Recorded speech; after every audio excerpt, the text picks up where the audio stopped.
आज्ञा दिली. तो महाबलाढ्य कुंभकर्ण 8 महिने झोपून राहत होता. त्याला उठवण्यासाठी राक्षसाने त्याच्या कानाभोवती फेरी, पणव आणि कुंभवाद्याचा गंगोळ केला.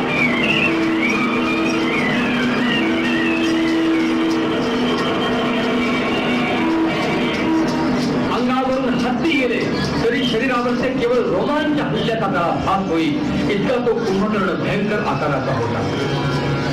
कुंभकर्ण जागा झाला. रावणानं त्याला आपल्या पराजयाचं वृत्त सांगितलं आणि अत्यंत काकुळतेनं त्याच्या सहाय्याची याचना केली. कुंभकर्ण थोडं हसत म्हणाला, योग्य समय जागविले बांधवा मला, योग्य समय जागविले बांधवा मला, लंकेवर काळ कठीण आज पातला, लंकेवर काळ कठीण आज पातला.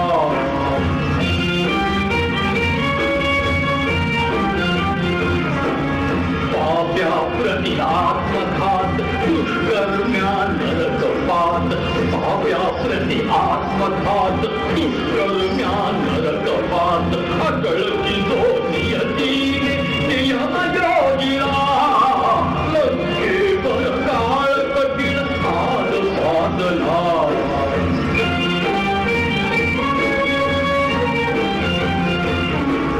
मनी आला तो निर्णय ना विचार वा विनिमय, मनी आला तो निर्णय ना विचार वा विनिमय, सजीव कुणी पार कुणी तू न पाहिला, लंकेवर काळ कठीण आज पातला.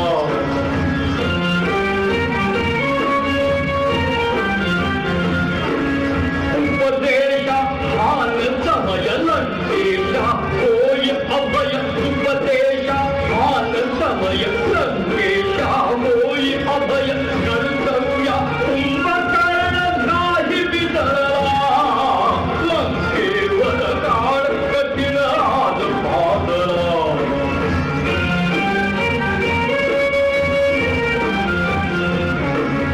वचनात विजयमान करी सौखे मध्यवान, वचनात विजयमान